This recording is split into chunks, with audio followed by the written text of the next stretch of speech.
Cheesy the Podcast, presented by Just Cheesy Productions.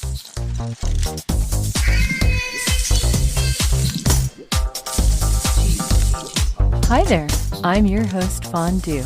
In this week's episode, we're going to talk a little bit more about the great cream cheese shortage of 2021. Oh no. We're going to learn how cheese can protect your teeth. What? We're going to learn about a cheesy nativity. We're going to learn about cheese discharge. Ew. And we're going to hear a very cheesy joke. Stay tuned for our Christmas episode of Just Cheesy the Podcast.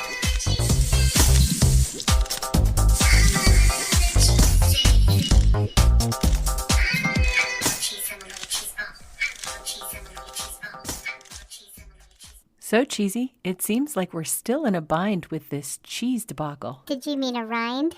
No, I did not, Cheesy. It looks like a lot of the major news outlets have finally got our story, Cheesy. Better late than never. So in the first week, we heard about bagels and cream cheese. Yep. Then we heard about Junior's cheesecakes. That's right. What's next? And now, according to the Detroit Free Press, this cream cheese shortage has actually hit a local pierogi maker. Oh no. Oh, yeah. Right on the cusp of Vigilia. What's that? Vigilia is the traditional Christmas Eve vigil supper in Poland, and it's held on December 24th. This supper is traditionally meatless, as abstinence is required and should comprise 12 distinct dishes in memory of the 12 apostles. This is according to Wikipedia, and one of those 12 distinct dishes is pierogi.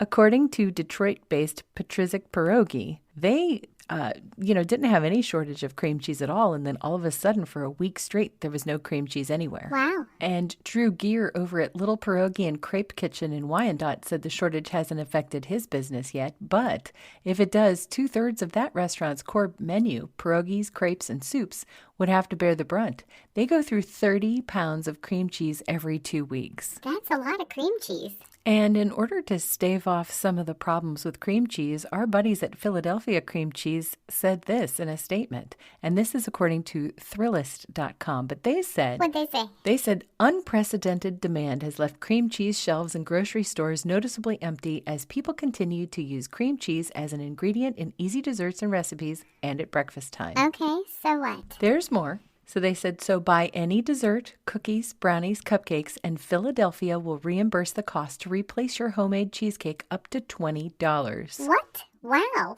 I want to know how to get in on that. Well, you'd be too late, Cheesy. Aw, that's too bad. It was only at noon on the 17th and 18th, and so we missed it. But there was a limited number of 10,000 and 18,000 reservations available on those respective days. So over 28,000 people were able to get a digital reward of $20. And there was even a website created for this called Spread the Feeling. And what Philadelphia said was, if you can't spread the Philly, spread the feeling. That sounds like something cheesy we would say. Yeah, so many reasons they should be a sponsor. And if they were, they would listen to this. Just Cheesy the Podcast is sponsored by Just Cheesy Productions.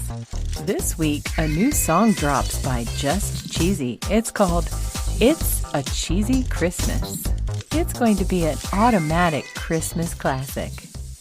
Now back to the podcast. Here we are again, my favorite segment. This week in cheese. So this seems a little bit new to me, but dentists are weighing in on the value of cheese. Okay. According to the UK's Daily Mail, there is a doctor named Dr. Khaled Kassem, and he is a chief orthodontist at Impress. He says that you should brush your teeth 3 times a day during this time because there's a rise in sugar intake. Makes sense. He also says that blueberries and apples are great snacks to prevent gum disease. Yeah. But where we're interested is obviously cheese. Oh yeah, cheese. Cheese. Dr. Kassem says there's nothing that screams Christmas more than enjoying a hot mulled wine whilst walking around the markets. And like red wine, mulled wine is known for giving our smile that purple glow. So to avoid this, your best bet is to pair it with cheese. Oh my gosh. Did a dentist just recommend eating cheese with wine? Yep, he did. He said cheese is not only full of calcium, but it can protect your teeth from stains. I'm pretty sure this is the best cheese news all week. Oh yeah. My next story is a little bit older. It's from 2015. According to the website Slate, there was a British woman who carved the world's cheesiest nativity scene from 88 pounds of cheddar. Holy cow.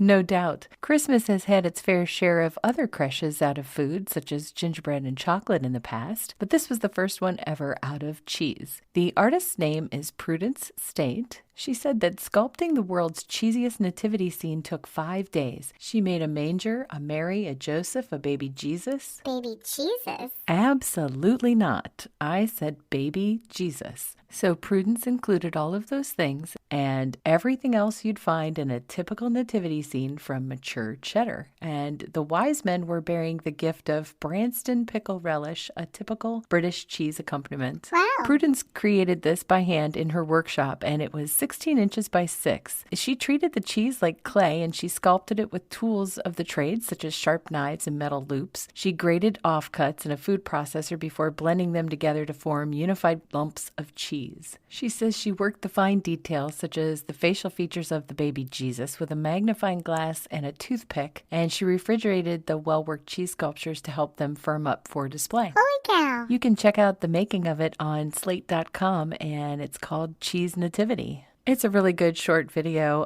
Prudence was a formally trained artist, and she got bored with it and wanted to make food art. So I guess that's a thing. Evidently so. I promised in our intro that I was going to talk a little bit about cheese discharge. Yep, it's pretty bad. There's an article in the BBC.com, and it talks about a factory where Cathedral City cheddar cheese is made. So this cheese factory poisoned fish with the discharge that ran into nearby rivers. Oh, that is not good. No, it's not. They talk about 11 charges admitted by the firm related to contravening environmental permits with discharges of wastes into the River Inny. The charges refer to biological sludge as well as suspended solids and partially treated creamery effluent. Oh, that's so much.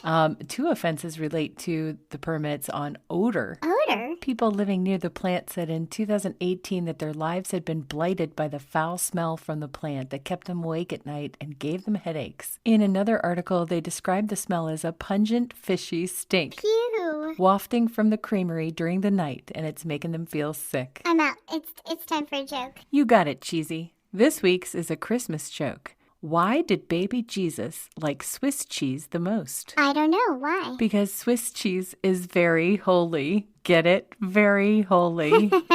You're so silly, Fondue. No, I'm not silly. I'm a little bit cheesy.